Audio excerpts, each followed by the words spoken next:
Welcome to Wonder House Storytime. Children's books read aloud. The Fantastic Flying Books of Mr. Morris Lessmore. Written by William Joyce. Illustrated by William Joyce and Joe Bloom. Morris Lessmore loved words. He loved stories. He loved books. His life was a book of his own writing, one orderly page after another. He would open it every morning and write of his joys and sorrows, of all that he knew and everything that he hoped for. But every story has its upsets. One day the sky darkened. The winds blew and blew,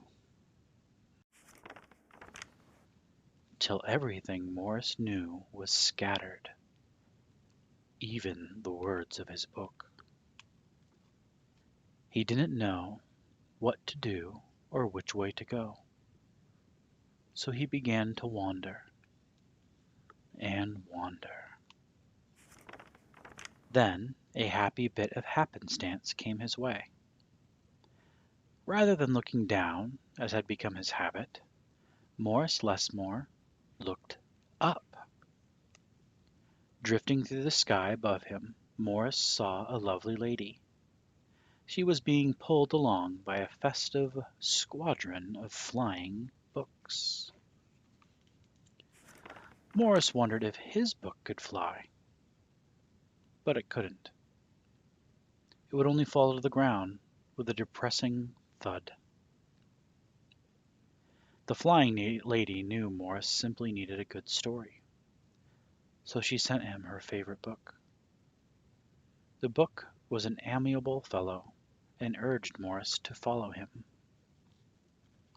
The book led him to an extraordinary building where many books apparently nested.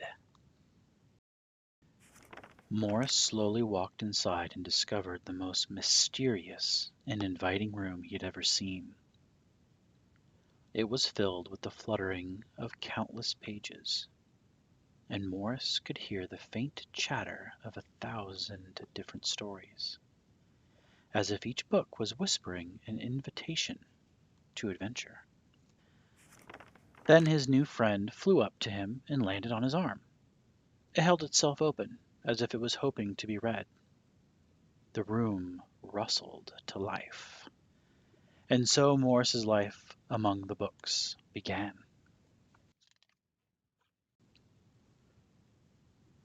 Morris tried to keep the books in some sort of order, but they always mixed themselves up. The tragedies needed cheering up and would visit with the comedies. The encyclopedias, weary of facts, would relax with the comic books and fictions. All in all, it was an agreeable jumble. Morris found great satisfaction in caring for the books, gently fixing those with fragile bindings and unfolding the dog-eared pages of others. Sometimes Morris would become lost in a book and scarcely emerge for days.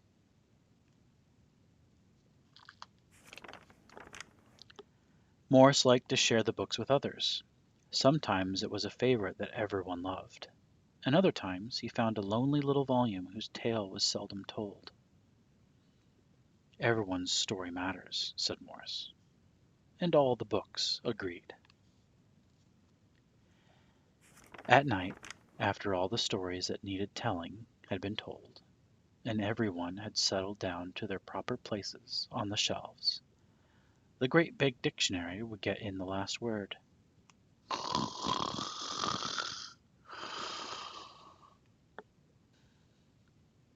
It was then that Morris Lessmore would once again write in his own book. He wrote of his joys and his sorrows, and all that he knew and everything that he hoped for. The days passed. So did the months and then years and years. And Morris Lessmore became stooped and crinkly. But the books never changed. Their stories stayed the same. Now his old friends took care of him the way he had once taken care of them, and they read themselves to him each night. Then one day he filled the last page in his book. He looked up and said with a bittersweet sigh, "I guess it's time for me to move on." The books were sorry, but they understood. Morris put on his hat and took his cane. As he went to the door, he turned and smiled, then waved goodbye. "I'll carry you all here," he said, and pointed to his heart. The books waved their pages, and Morris Lessmore flew away. And as he flew, he changed back to the way he had been that long ago day when they'd all first met. The books were quiet for a while. Then they noticed that Morris Lessmore had left something behind. "It's his book," said his oldest friend. Inside was Morris's story, all of his joys and all of his sorrows, all that he knew and everything he had hoped for.